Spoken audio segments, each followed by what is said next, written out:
రాజధాని అమరావతిని హైదరాబాద్, బెంగళూరు, చెన్నైలతో అనుసంధానిస్తూ బుల్లెట్ రైలు ప్రాజెక్టుకు ఈ 5 ఏళ్లలో ఖచ్చితంగా శంకుస్థాపన చేసేలా ఎంపీలు కృషి చేయాలని ముఖ్యమంత్రి చంద్రబాబు సూచించారు.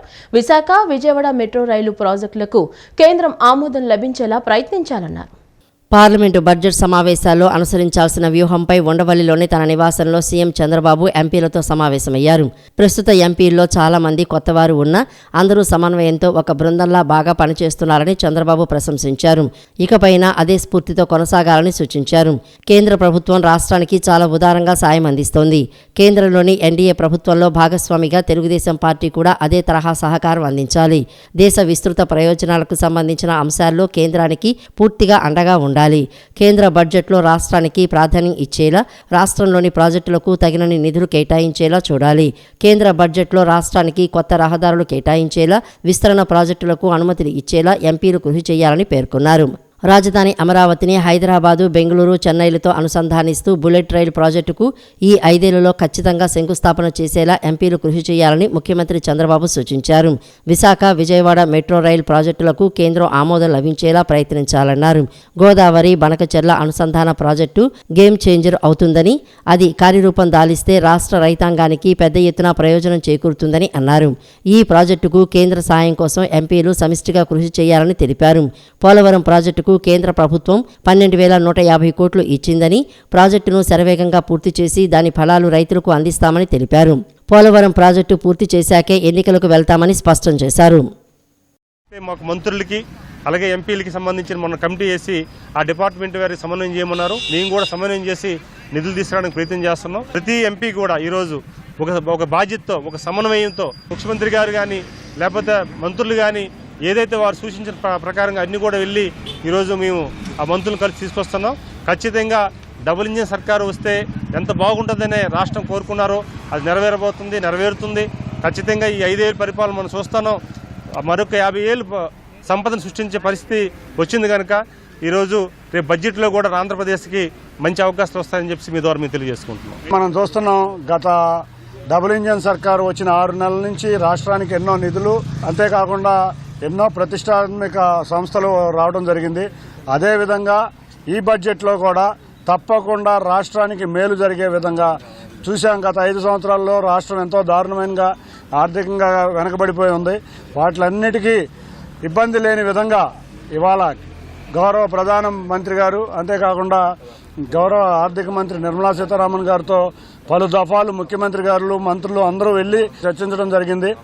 వాటి అన్నీ కూడా ఆంధ్రప్రదేశ్ రాష్ట్రానికి తగు రీతిలో అన్ని విధాల మంచి అవకాశాలుండి తప్పకుండా రాష్ట్రం మళ్లీ అభివృద్ధి చెందిన రాష్ట్రాల్లో సరసన చెందే విధంగా కేంద్ర బడ్జెట్ ఉండబోతుంది.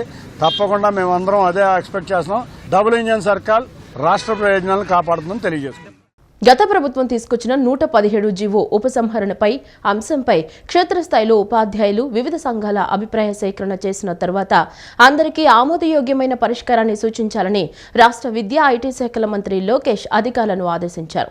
ప్రతి శనివారం నో బ్యాగ్ డేగా ప్రకటించి విద్యార్థులకు కో కరిక్యులం యాక్టివిటీస్ రూపొందించాలని సూచించారు. సచివాలయంలో పాఠశాల, ఇంటర్మీడియట్ విద్యపై రాష్ట్ర విద్యా, ఐటీ శాఖల మంత్రి లోకేష్ సమీక్ష నిర్వహించారు. 117 జీవో ఉపసంహరణపై ఆయా జిల్లాల కలెక్టర్ల ఆధ్వర్యంలో పాఠశాల విద్యా డైరెక్టర్ నిర్వహించిన సన్నాహక సమావేశాల్లో వచ్చిన అభిప్రాయాలు, సూచనలు అధికారులు మంత్రికి వివరించారు. వాటిపై సానుకూలంగా స్పందించిన మంత్రి ఏ ఒక్క విద్యార్థి డ్రాపౌట్ కాకుండా చర్యలు తీసుకోవాలని ఆదేశించారు. త్వరలో తీసుకురానున్న ఉపాధ్యాయ బదిలీ చట్టంపై కూడా క్షేత్రస్థాయిలో ఉపాధ్యాయులు, సంఘాల అభిప్రాయాలను సేకరించాలని సూచించారు. అభిప్రాయ సేకరణ కోసం ఏపీ మోడల్ ఆఫ్ ఎడ్యుకేషన్ బ్లూ ప్రింట్ను సిద్ధం చేయాలని ఆదేశించారు. పిల్లల్లో అభ్యసన సామర్థ్యాలను మెరుగుపరిచేందుకు సాంకేతిక పరిజ్ఞానం సాయం తీసుకోవాలన్నారు. ప్రతి శనివారం నో బ్యాగ్ డేగా ప్రకటించి విద్యార్థులకు కో కరిక్యులం యాక్టివిటీస్ రూపొందించాలని సూచించారు. ఉపాధ్యాయులకు ఇప్పుడున్న యాప్ల స్థానంలో ఒకటే యాప్ను రూపొందించే కార్యక్రమాన్ని త్వరగా పూర్తి చేయాలని అధికారులను ఆదేశించారు. చంద్రబాబు చాలా పెద్ద ప్రణాళికలతో దావోస్ వచ్చారని, ఆయనది విశాల దృక్పథమని తెలంగాణ ఐటీ పరిశ్రమల శాఖ మంత్రి డి శ్రీధర్ బాబు పేర్కొన్నారు. హైదరాబాద్ను డిస్టర్బ్ చేసే మూడ్లో ఆయన లేరన్నారు. హైదరాబాద్ ఇంకా అభివృద్ధి కావాలని కోరుకుంటున్నారన్నారు.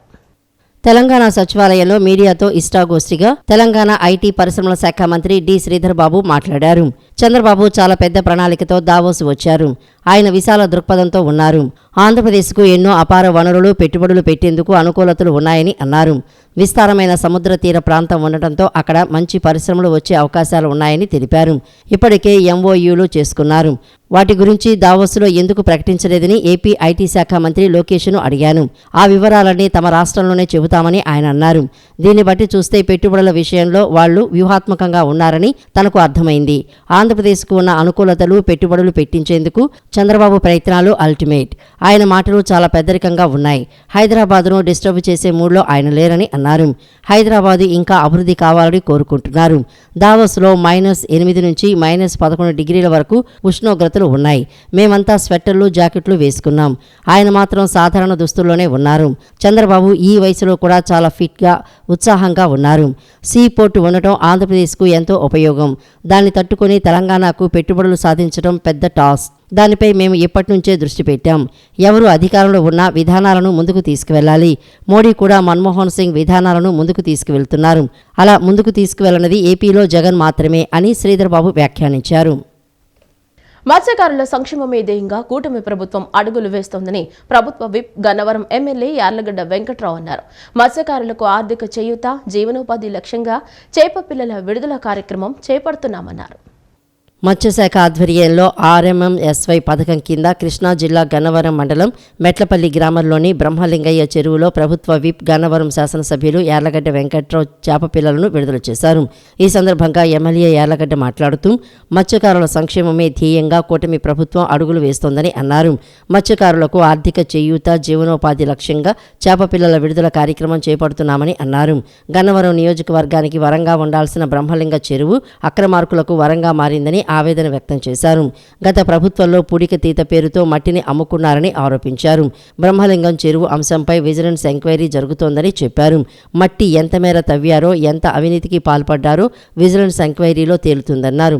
ఊరుకు సంబంధించిన చెరువులు కబ్జాకు గురవుతున్నాయని, చెరువులను కాపాడుకునేందుకు ప్రభుత్వంతో పాటు ప్రజలు కూడా ముందుకు రావాలని పిలుపునిచ్చారు. మనం ఏమీ మాడకుండా కూర్చుంటే గన్నవరం గురించి ఇక పాఠాలకి మనకి తేడా ఉంటుంది, ఏముండదు కదా. అలాగే ఈ 6 హామీలతో మనం చేయగలిగితే, అలాగే DMF ఫండ్ కానీ ఇవన్నీ నియోజకవర్గానికి వస్తే ఈ నియోజకవర్గాన్ని సర్వాంగ సుందరంగా తీర్చిదిద్దడం పెద్ద కష్టమైన విషయం కాదు. కానీ దీనికి మీ అందరూ ప్రజల సహకారం కూడా ముఖ్యం. నేను నిన్న ముంగుటూరులో క్రీస్తు సువార్త సభలకు వెళ్ళినప్పుడు 7,000 ముందు ఆలపడదని చెప్పాను.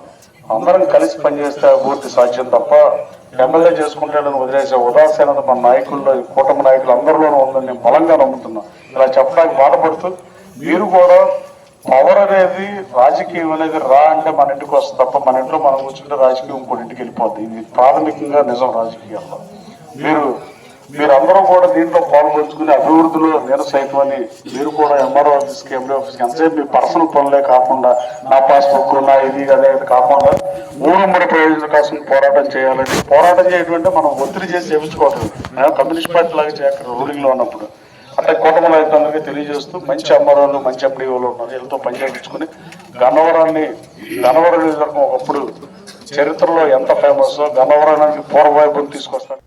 కృష్ణా జిల్లా ముఖ్య కేంద్రం మచిలీపట్నంలో ఆక్రమణలకు చెక్ పెడుతూ కూటమి ప్రభుత్వం అడుగులు వేస్తోంది. వైసీపీ నేతల కబంధహస్తాల్లో ఉన్న ప్రభుత్వ ఆస్తులను కాపాడుతూ స్థానిక ఎమ్మెల్యే, రాష్ట్ర మైన్స్ అండ్ ఎక్సైజ్ శాఖ మంత్రి కొల్లు రవీంద్ర తీసుకుంటున్న నిర్ణయాల పట్ల మచిలీపట్నం వాసులు హర్షాతిరేకాలు వ్యక్తం చేస్తున్నారు. కృష్ణా జిల్లా ముఖ్య కేంద్రం మచిలీపట్నంలో ఆక్రమణలకు చెక్ పెడుతూ కూటమి ప్రభుత్వం అడుగులు వేస్తోంది. గత వైసీపీ ప్రభుత్వంలో ప్రజల ఆస్తులు కబ్జాకు గురికాగా కూటమి ప్రభుత్వం అధికారంలోకి రాగానే ఆక్రమణలపై దృష్టి పెట్టింది.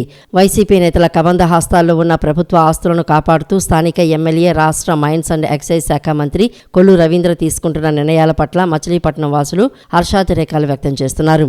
స్థానిక 3 స్తంభాల సెంటర్లో మడుగు పోరంబోకు భూమిలో అప్పటి వైసీపీ ఎమ్మెల్యే పేర్ని నాని రాజకీయ స్వార్థం కోసం వేసిన అక్రమ గృహ నిర్మాణాలను కూల్చివేశారు.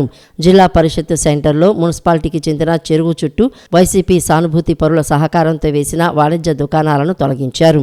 తాజాగా వైసీపీ నేతల కబ్జాకు గురైన తమ్మనవారి సత్రాన్ని దేవాదాయ ధర్మాదాయ శాఖ తిరిగి స్వాధీనం చేసుకుంది. గత వైసీపీ ప్రభుత్వంలో కోట్లు విలువ చేసే తమ్మనవారి సత్రం ఆక్రమణకు గురైంది. 100 ఏళ్ల క్రితం తమ్మన పిచ్చయ్య అనే వైశ్య ప్రముఖులు అపర కర్మల నిమిత్తం బలరామునిపేటలో 616 చదరపు గజాల స్థలాన్ని దేవాదాయ ధర్మాదాయ శాఖకు విరాళంగా అందజేశారు. సదరు స్థలంలో దాతల సహకారంతో సత్రం నిర్మించారు. సత్రం అద్దెల ద్వారా వచ్చిన ఆదాయాన్ని సేవా కార్యక్రమాలకు వినియోగించారు. ఆ తర్వాత సత్రం నిర్వహణ సరిగ్గా లేకపోవడంపై కన్నేసిన ఆక్రమణదారులు గత వైసీపీ ప్రభుత్వంలో ఆక్రమించారు. దీనిపై అప్పట్లోనే ప్రతిపక్ష నేతగా ఉన్న మంత్రి కొల్లు రవీంద్ర పోరాటం చేశారు. కూటమి ప్రభుత్వం అధికారంలోకి వచ్చిన తర్వాత రవీంద్ర మచిలీపట్నంలో ఆక్రమణలకు గురైన ప్రభుత్వ స్థలాలపై దృష్టి పెట్టారు. కోట్ల రూపాయల విలువైన తమ్మనవారి సత్రాన్ని కూడా దేవాదాయ శాఖ అధీనంలోకి తీసుకున్నారు. ఆక్రమణలపై మంత్రి కొల్లు రవీంద్ర తీసుకుంటున్న చర్యలపై సర్వత్రా హర్షం వ్యక్తమవుతోంది. విశ్రాంత ఐపీఎస్ అధికారి ఏబీ వెంకటేశ్వరరావుకు కూటమి ప్రభుత్వం పెద్ద ఉపశమనం కల్పించింది.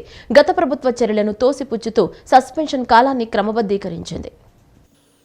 గత వైసీపీ ప్రభుత్వం కక్ష సాధింపులకు గురై 5 ఏళ్ల పాటు న్యాయ పోరాటం చేసిన మాజీ ఇంటెలిజెన్స్ చీఫ్ రిటైర్డ్ ఐపీఎస్ అధికారి ఏబీ వెంకటేశ్వరరావుకు కూటమి ప్రభుత్వం ఉపశమనం కల్పించింది. గత ప్రభుత్వ చర్యలను తోసిపుచ్చింది. సస్పెన్షన్ కాలాన్ని క్రమబద్ధీకరించింది.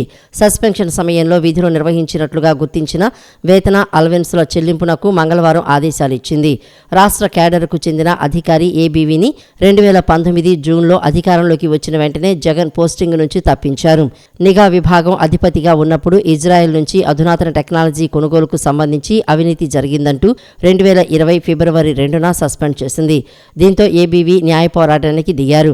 విదేశాల నుంచి ఎలాంటి టెక్నాలజీ కొనుగోలు చేయలేదని, ప్రభుత్వ ఖజానా నుంచి ₹1 కూడా ఖర్చు చేయలేదని కోర్టులో వాదనలు వినిపించారు. దీంతో ఆయన సస్పెన్షన్ ఎత్తివేయాలంటూ 2022 ఫిబ్రవరిలో కోర్టు తీర్పు వెలువరించింది. దీంతో ప్రింటింగ్ ప్రెస్ కమిషనర్గా నియమించిన జగన్ ప్రభుత్వం వారం రోజులు తిరగకుండానే రెండోసారి 2022 జూన్ 28న సస్పెండ్ చేసింది. తన సస్పెన్షన్ను సవాలు చేస్తూ మరోమారు న్యాయ పోరాటానికి దిగిన ఏబీ వెంకటేశ్వరరావు 2024 మే 8న కేంద్ర పరిపాలనా ట్రిబ్యునల్లో విజయం సాధించారు. తప్పనిసరి పరిస్థితుల్లో ఆయన పదవీ విరమణకు ముందు రోజు అంటే 2024 మే 30న జగన్ ప్రభుత్వం పోస్టింగ్ ఇచ్చింది. బాధ్యతలు తీసుకుని కొన్ని గంటల్లోనే పదవీ విరమణ చేశారు. కాగా జూన్లో ఏర్పడిన కూటమి ప్రభుత్వానికి తనకు జరిగిన అన్యాయాన్ని తెలియజేసిన ఏబీవీ కోర్టు, క్యాట్ తీర్పుల మేరకు న్యాయం చేయాలని కోరారు. దీంతో ఆయనపై నమోదైన తప్పుడు అభియోగాలను వెనక్కి తీసుకుంది.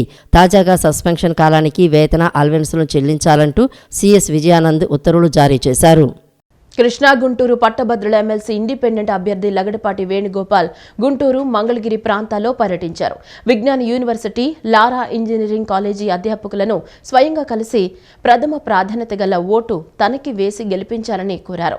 తనని గెలిపిస్తే యువతి ఉద్యోగ అవకాశాలు కల్పన, మహిళలపై జరుగుతున్న దాడులను అరికట్టే కఠినమైన చట్టాలను తీసుకొచ్చేందుకు కృషి చేస్తానని తెలిపారు. సైన్స్ పట్ల అవగాహన పెంచి మూఢ విశ్వాసాలకు వ్యతిరేకంగా చట్టాలు తీసుకువస్తానని హామీ ఇచ్చారు. అనంతరం విజ్ఞాన్ యూనివర్సిటీ రిజిస్ట్రార్ను మర్యాదపూర్వకంగా కలిసి మద్దతు తెలపాలని కోరారు. ధర్మరాజు చేత ప్రతిష్ఠింపబడిన 1 టౌన్ శ్రీ భ్రమరాంబ మల్లేశ్వర స్వామివార్ల దేవస్థానంలో అమావాస్య సందర్భంగా అమ్మవారి సన్నిధిలో వేకువజామున ఖడ్గమాల వైభవపేతంగా నిర్వహించారు. అమావాస్య విశిష్టమైన రోజు కావడంతో అమ్మవారి సన్నిధిలో ఈ ప్రత్యేక కార్యక్రమాలు భక్తులు నిర్వహించుకుంటే వారు ఆశించిన పనులు తక్షణమే పూర్తవుతాయన్నారు. నగరంలోని 1 టౌన్లో ధర్మరాజు చేత ప్రతిష్ఠించబడిన శ్రీ భ్రమరాంబ మల్లేశ్వర స్వామి వార్ల దేవస్థానంలో అమావాస్య సందర్భంగా అమ్మవారి సన్నిధిలో వేకువజామున ఖడ్గమాల వైభవపేతంగా నిర్వహించారు. అనంతరం చండీ హోమం నిర్వహిస్తున్నట్లు ఆలయ అర్చక స్వామి లక్ష్మీ రాఘవేంద్ర శర్మ తెలిపారు. అమావాస్య విశిష్టమైన రోజు కావడంతో అమ్మవారి సన్నిధిలో ఈ ప్రత్యేక కార్యక్రమాలు భక్తులు నిర్వహించుకుంటుంటే వారు ఆశించిన పనులు తక్షణమే పూర్తవుతాయని తెలిపారు. అమావాస్య రోజున భక్తులు అమ్మవారికి నిమ్మకాయలు దండ సమర్పిస్తే దీర్ఘకాలంగా పరిష్కారం కాని సమస్యలు వెంటనే పరిష్కారం అవుతాయని అన్నారు. భక్తులు విధిగా చండీ హోమంలో పాల్గొని అమ్మవారి కృపకు పాత్రులు కావాల్సిందిగా లక్ష్మీ రాఘవేంద్ర శర్మ భక్తకోటికి విజ్ఞప్తి చేశారు. పాండవుల్లో అగ్రజుడైనటువంటి ధర్మరాజు గారిచే ప్రతిష్ఠించబడినది. ఆ రోజు నుంచి ఈ రోజు దాకా కూడా స్వామివారికి అలాగే భ్రమరాంబ అమ్మవారికి ఎంతో విశేషమైనటువంటి అభిషేక అర్చన కార్యక్రమాలు జరుగుతూ ఉంటాయి. ముఖ్యంగా ప్రతి అమావాస్యకి భ్రమరాంబ అమ్మవారికి తెల్లవారుజామున 6 గంటలకి ఖడ్గమాల అర్చన, అనంతరం అమ్మవారికి అర్చన, తర్వాత చండీ హోమం కార్యక్రమం ప్రతి నెల అమావాస్య రోజున దేవస్థాన కార్యనిర్వహణాధికారి మా ఈవో గారు నటరాజన్ షణ్ముఖం గారి ఆధ్వర్యంలో, అలాగే ధర్మకర్తల మండలి వారి చైర్మన్ గారి ఆధ్వర్యంలో, ఆలయ అర్చక స్వాముల ఆధ్వర్యంలో ప్రతి నెల కూడా అమ్మవారికి ఎంతో విశేషమైనటువంటి అమావాస్య దేనికి విశేషమయ్యా అంటే ఎటువంటి గ్రహదోషాలు ఉన్నా ఇళ్లల్లో మనశ్శాంతి లేకపోవడం, కార్యసిద్ధి అనుకున్న పనులు అవ్వకుండా ఉండడం, అలాగే చదువులో వెనకబడినటువంటి వాళ్ళు, వివాహం కానటువంటి వాళ్ళు, వీళ్ళందరూ కూడా ఈ యొక్క అమావాస్య రోజున అమ్మవారికి చండీ హోమంలో పాల్గొని అమ్మవారి కృపకు పాత్రులు కాగలని, తద్వారా వారి యొక్క సంకల్పం ఏదైతే సంకల్పించుకుని ఆ చండీ హోమంలో కూర్చుంటారో ఆ యొక్క సత్ఫలితాన్ని అమ్మవారు త్వరగా వారికి అందజేస్తారని చెప్పి. చేపల చెరువుపై అన్ని లీజు హక్కులు ఉన్నప్పటికీ వైకాపా పార్టీకి చెందిన ఓంకార్ అనే వ్యక్తి చెరువులో చేపలు పట్టకుండా అడ్డుకుంటున్నారని గంగపుత్రుడు నాగరాజు వర్మ ఆవేదన వ్యక్తం చేశారు. వైఎస్ఆర్ కాలనీ మసీదు వద్ద ఏర్పాటు చేసిన విలేకరుల సమావేశంలో వారు మాట్లాడుతూ ఎన్నో సంవత్సరాల క్రితం చెరువు యజమాని రామారావు చెరువులో చేపలు పట్టుకోవడానికి గంగపుత్రులైన మాకు లీజుకిచ్చారన్నారు. తమకు అన్ని హక్కులు ఉన్నప్పటికీ హైకోర్టు ఆర్డర్ కూడా ఉన్నప్పటికీ మాకు న్యాయం చేయకుండా స్థానిక పోలీసులు ఓంకార్కే మద్దతు పలుకుతున్నారు పేర్కొన్నారు. డిప్యూటీ సీఎం పవన్ కళ్యాణ్ ని కలిసి వినతి పత్రం అందజేశామన్నారు. ఈ విషయంలో రాష్ట్ర ప్రభుత్వం తక్షణమే జోక్యం చేసుకుని చెరువులో చేపలు పట్టుకోవడానికి అనుమతి ఇవ్వాలని గంగపుత్రులు నాగరాజు వర్మ రాష్ట్ర ముఖ్యమంత్రికి విజ్ఞప్తి చేశారు. చెరువులోకి రానికోకుండా అక్రమంగా దౌర్జన్యంగా 50 టన్నుల చేపలు డిసెంబర్ 11వ తారీఖున పట్టుకెళ్ళిపోయటం జరిగింది. మేము చేపలు దొంగతనం జరిగిందని కంప్లైంట్లుగా 112కు మేము ఫోన్ చేస్తే తిరిగి మేమే చేపలు దొంగలమని చెప్పి మా మీద కేసు కట్టి అక్రమ కేసులు బనాయించి మా మీద స్టేషన్లో కేసులు బుక్ చేయడం జరిగింది. ఈరోజు డిసెంబర్ 12 కూర్చొని మాట్లాడుకుందామని జెంటిల్మెన్ ఒప్పందం ప్రకారం మేము స్థానిక తెలుగుదేశం కార్యకర్తలని, స్థానిక తెలుగుదేశం నాయకులు ఒక పెద్ద మనుషులు ఒప్పందం చేసుకున్నాం. ఒకరోజు వాళ్ళు పట్టుకుని ఎంత పట్టుకుంటారో పట్టుకుని వాళ్ళు వెళ్ళిపోతారు ఖాళీ చేసి, ఉన్నది మిగతాది మొత్తం మీరే పట్టుకుని ఒక ఒప్పందం చేసి ముందు వాళ్ళు పట్టుకున్న తర్వాత మీరు పట్టడానికి లేదు, స్టేటస్ కో ఉంది, స్టేటస్ కో పొజిషన్లో మాకు ఉందని హైకోర్టు వారి ఉత్తర్వులు ఉన్నాయి. ఆ ఉత్తర్వులన్నింటినీ ఉల్లంఘించి పోలీసు వారు ఏకపక్షంగా ఎస్ఐ, సిఐ గారు, ఏసీపీ గారు, ఏడీసీపీ గారు కూడా ఏకపక్షంగా వారికే పనిచేస్తా వారు స్టేటస్ కోలో ఉన్నారు, పడతారు చేపలు అని ఏకపక్ష ధోరణితో వారికే సహకరించడం జరుగుతుంది. స్థానికం మేము టీడీపీ కార్యకర్తలు ఎప్పటి నుంచో నిన్న కూడా చేపలు పడుతున్నారు. వెళ్ళి 112కి మేము ఫోన్ చేసి మమ్మల్ని తీసుకెళ్ళి లోపల కూర్చోబెట్టేసి అతనితో చేపలు సీఏ దగ్గర నుండి ఎస్ఐ దగ్గర నుండి కాటా అయిపిస్తున్నాడు. చేపల దగ్గర నుండి కాటా అయిపించి పంపిస్తున్నాడు ఎస్ఐ. మమ్మల్ని లోపల తీసుకెళ్ళి కూర్చోబెట్టి అక్కడ స్టేషన్లో కూర్చోబెట్టి అక్కడ నుంచి ఏసీపీ గారి ఆఫీస్ తీసుకెళ్ళి మళ్ళీ సాయంత్రం రండి అని చెప్పి చేపలు పంపించేసి మమ్మల్ని మళ్ళీ సాయంత్రం రమ్మని చెప్పి చేపలు పట్టేదాకా మనం ఏసీపీ ఆఫీస్లో కూర్చోబెట్టారు. నిన్న మళ్ళీ కేసులు మా మీద మనం కొట్టకపోయినా కొట్టామని చెప్పి దొంగ కేసులు పెట్టారు. ఆ ప్రూఫ్లు కూడా ఉన్నాయి. మేము 12 to 2 లోపు కొట్టామని చెప్పారు. 2:40కి హెడ్ కానిస్టేబుల్ కూడా ఇక్కడే ఉన్నారు. ఓంకార్ అనే వ్యక్తి మమ్మల్ని 5 కోట్లు పెట్టి మర్డర్ చేపిస్తాను మా అందరూ హెడ్ కానిస్టేబుల్ వార్నింగ్ ఇచ్చి వెళ్తున్నాడు. ఓంకార్ అనే వ్యక్తి మమ్మల్ని ఆర్ఐ గారు కూడా ఉన్నారు. ఎంఆర్ ఆఫీస్ నుంచి ఆర్ఐ గారు వచ్చారు, మొత్తం కాగితాలు చూసి వెళ్ళారు. అయినా మమ్మల్ని అందరూ వాళ్ళ ముందు బెదిరిస్తున్నా కానీ హెడ్ కానిస్టేబుల్ ఏ చర్య తీసుకోవట్లేదండి. ఈ వార్తలు ఇంతటితో సమాప్తం. నమస్కారం.